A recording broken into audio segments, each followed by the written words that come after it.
Fair enough. I'll stick to the book tonight. Thank you.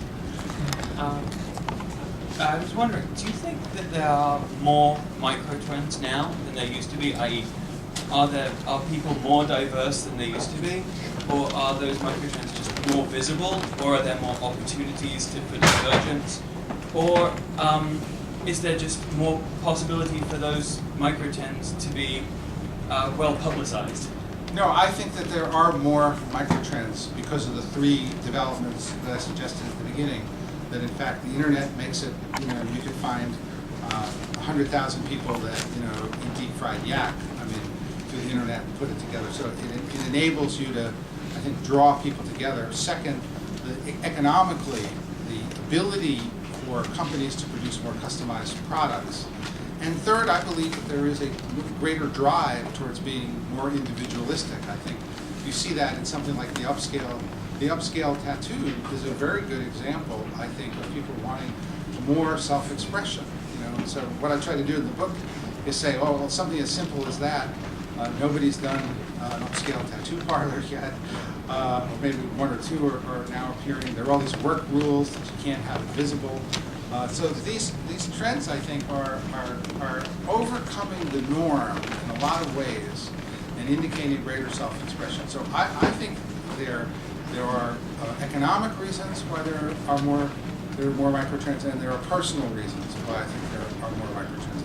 And I think, again, if you go back to the Ford example, the view of mass society was that everything was going to be similar. That I'd walk into here, you'd all have it would be too expensive to clothe everybody, you'd all wear the same clothes, you'd all be the same color, and that just is turning out to be false more or less everywhere when economic development, really, I think, gets going. And I think that's a big shock. Now, we may be the most micro-trended country. I don't have a full cross-sectional analysis, but certainly the trends that you see in societies are not towards what people expected mass society to be. It's quite the opposite. Hi. So I would think with microtrends, you have a very large problem with sample size, right? You get very small samples, and they may be trends, they may not be. My real question is, how much is just pointing out that these microtrends exist, what creates the trend in the first place? Like, I would think simply saying, this is a microtrend is what starts pushing it towards becoming a trend. So it's kind of a self-fulfilling prophecy. Well, I don't know about self-fulfilling, but when a trend is crystallized, it's quite different because it tends to bring people together in a way that, again, if you're a teenage knitter and you're just sitting there, but if you learn that there are now 2 million teenage knitters, you say, wow, okay, there's a whole group of people making the same kind of choice that I am, and that is different. And then what happens is the companies start to say, teenage knitters, maybe we should start to make teenage knitter practice. Somebody, clips out an article and puts it on the CEO desk. We're behind here in this. So you're exactly right that and many of the trends in this book, well, frankly, they won't crystallize. They won't turn out to be, particularly important. But many of them, I think, will be or will get crystallized. And once they get, once people understand that they're part of a community that's made certain choices, I think that it then tends to give people if you take something like the older dads, I think the older dads phenomenon out there has not been crystallized in any meaningful way, and that, I had time for another book and wasn't quite tied up that would be a great book because it would crystallize, I think, a whole generation of people, in the way that soccer moms, I think, also crystallized a generation. This is a question from an older dad, right? But it's about numbers. In your book, I may have got this wrong, but you suggest a micro-trend of people being much more interested in numbers. Now, I think that may well be true, but it seems to be a conflict with values. Take, for instance, television. The dumbing down of television is the obsession with morons between the ages of 17 and 40, right? Same in the movies. Same in the book business generally.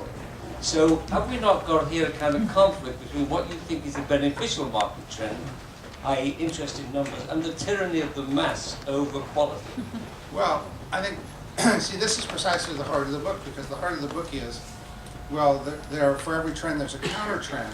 And so what I try to do is find the book is point out the counter trend. So we know the trend that you're pointing out, but I don't think people realize, well, there's a show called Numbers. it's all about somebody who kind of uses numbers as a detective.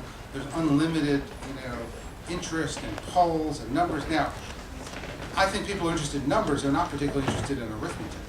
Okay, those are two very different things. Okay, but they are very interested in seeing, numbers, how they impact. Now, it's not everybody. Again, in the book, I have something that I don't think people have identified what I call the long attention spanners. Okay, so everybody has already identified the ADD people. Okay, everybody knows them. But there's another group of people who fill the internet. I mean, there's a reason that the internet sites are 50 pages deep. It's for the LASers, the long attention spanners. They eat up information like there's no tomorrow. And they keep going and they stay up late at night.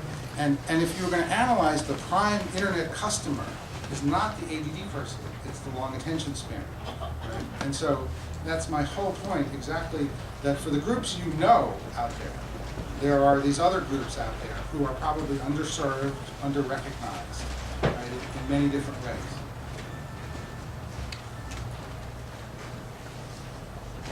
Can you talk a little bit about your polling techniques? When did you decide to use focus groups, or do you ever call people on their cell phones? Or how long do you have questionnaires? Are there any techniques that you found valuable? Yeah, I'm less a believer in focus groups than I am quantitative information, because focus groups have a group dynamic that oftentimes doesn't reflect their individual choices, particularly when a focus group will tend to represent people going along with the group, whereas a lot of what we're looking at is people not going along with the group and making their own choice.